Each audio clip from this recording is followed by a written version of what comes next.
Hello, hello, hello. This is Matthew Gibbons. Just want to tell you a little bit about myself, so you can be familiar or a little bit familiar with me.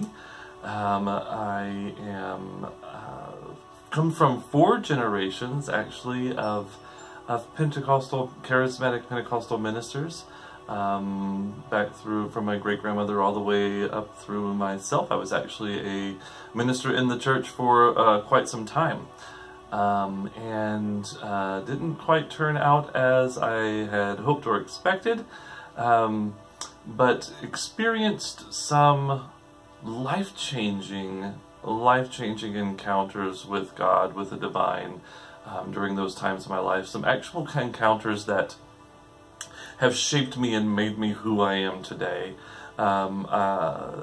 Throughout my younger years of being in the church, I experienced, so for me it wasn't just a time to go to the church and sing a few songs and go home. Like I had encounters with the divine. I had encounters with God.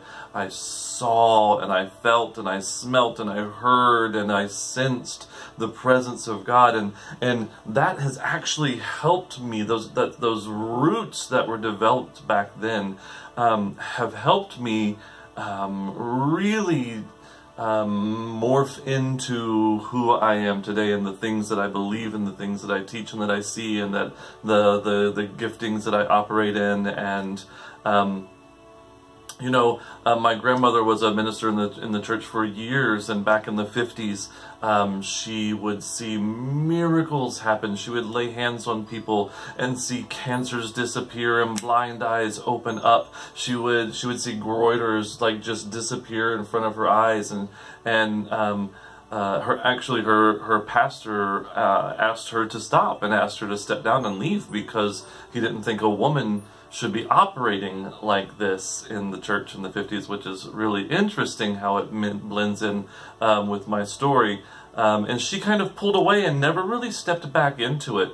And before she passed, she laid hands on me, and she asked that Spirit would release that same mantle, that same anointing, that same presence on my life. It had already been manifesting, but she wanted to make sure that she would pass it down to the next generation. Powerful experience. And then my experience in the church, I began to see some incredible things as God began to show me how to hear in the Spirit, specifically through my spiritual mama, Frankie. She really pushed me out there and pushed me out of my comfort zone. She would say, okay, there's 50 people here today.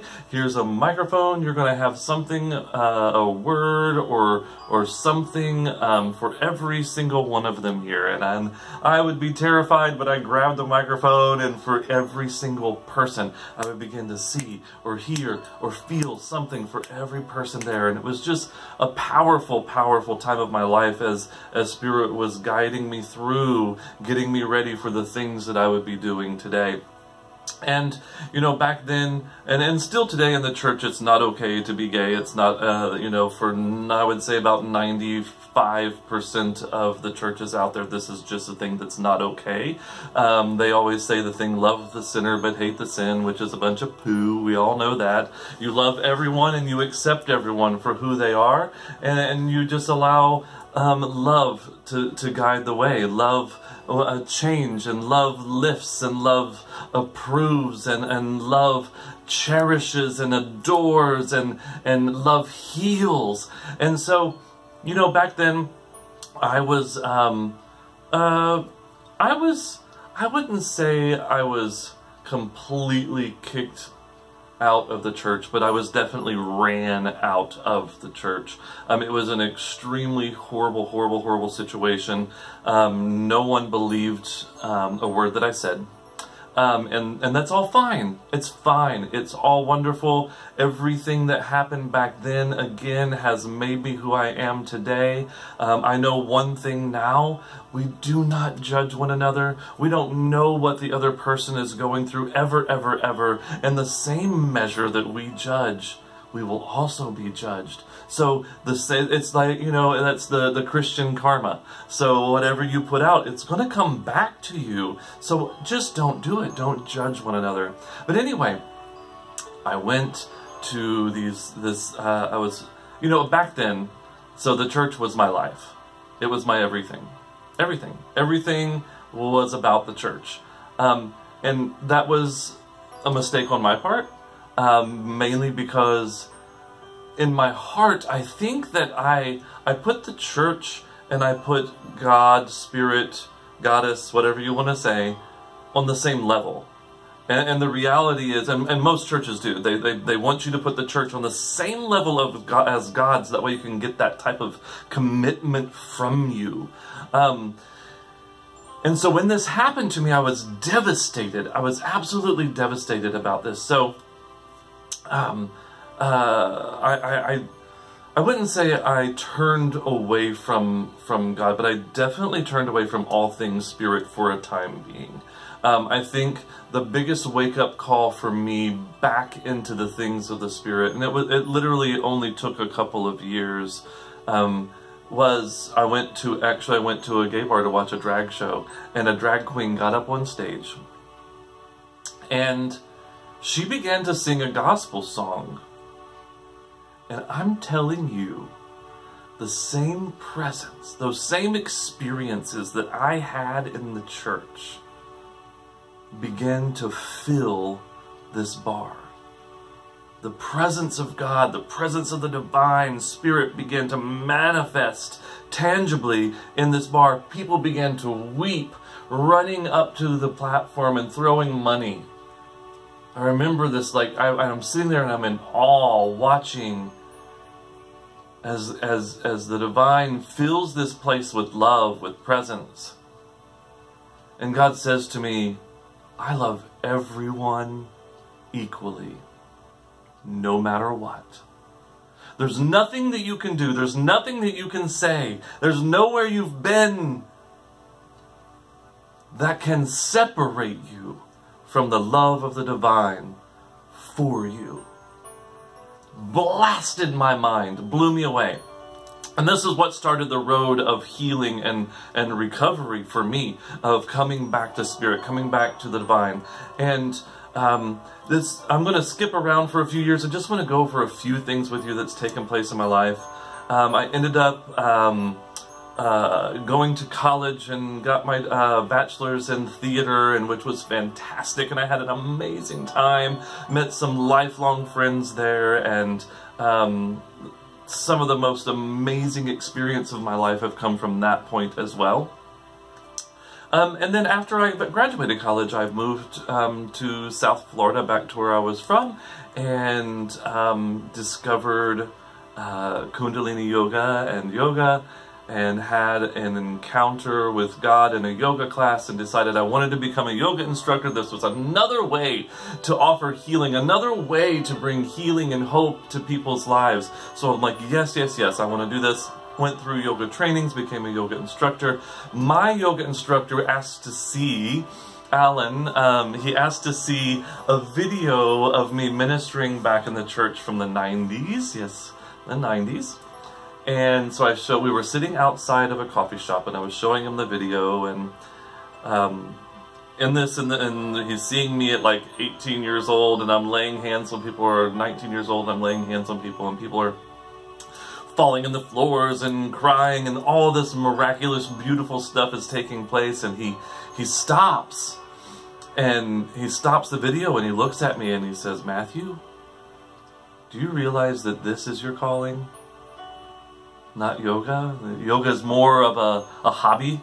And I said, yes, yeah, I completely know. And he said, okay, so when you receive your certification, we're going to have you release, well, we'll call it Shaktipat. Shaktipat is the bursts of the presence of God on people. And I was like, okay, well, that's perfect. So we get there, and there's about 30 to 50 people there, and they're in this big circle, and he tells people my story, and he's like, now Matthew's going to bless you and release Shaktipat on you, and I felt nothing. Like, it had been years and years and years since I had laid hands on anyone in the church, or outside of the church. I was just doing my own thing at this point. And I remember the first person that I went to, and I was like, I just feel like God's going to give you your power back. I don't know why I feel like your power has been pulled away, but your power is coming back. And I placed my hand on her stomach, and she was like, whoa, whoa, do you feel that? Do you feel that? I'm like, yes, I feel it. I feel it. It's amazing. And she, and I went to the next person, I laid hands on them, and boom, they fell out on the floor. I had to catch them and lay them down, and one person after another, boom, they were being touched by the presence of the divine. Boom, boom. It was so beautiful, and so, it was blowing my mind. And it was blowing my mind because we get in these mindsets that it has to look a certain way, and it has to be a certain way. And I'm in a yoga studio where people are chanting Hare Krishna, Hare Krishna, Hare Krishna, and with cymbals, they're dancing, they've got all these instruments, and the presence of God's coming in, and people are being touched, and it's really crazy, like in this tangible way. It's really amazing, right? And so that night actually birthed what we still do, and it's called the Nights of Healing, when we get together once a month. And every single one of them are different. I don't plan anything. We come together. We ask the presence of God to show up. We ask the divine to show up, begin to show, give direction, give insight, not just into our personal lives, but also globally. Healing takes place, miracles take place. We see physical, emotional, spiritual healing take place for people. We see depression leave all the time, anxieties lift off of people's lives. So please, if you ever get an opportunity, please come to one of these events. They are the second Friday of every month.